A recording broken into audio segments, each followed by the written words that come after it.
I'm Mark Frankland and I'm the manager of the First Base Agency down in Dumfries, which is predominantly these days a food bank. Each year we help out about 5,000 people who haven't got anything to eat due to whatever their circumstances.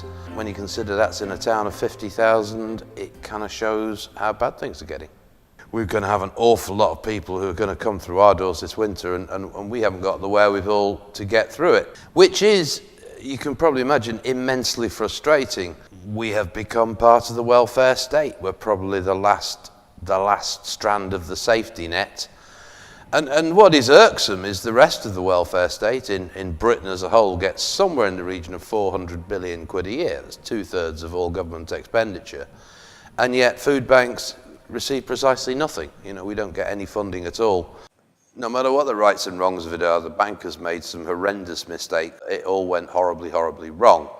And governments all over the world, but particularly ours down in Westminster, decided somehow it's poor people's fault. And the poor people are going to have to pay for it with less benefits, less support, less healthcare, less of everything. I mean, last year, well over 1 million people needed a food bank. That meant well over 1 million people in Britain actually got something to eat when they were otherwise going to go hungry. And the credit for that belongs entirely to food banks, of which First Base is one. As well as being the manager at First Base, I'm also a writer. I've actually written 25 books now, for the last 15 years.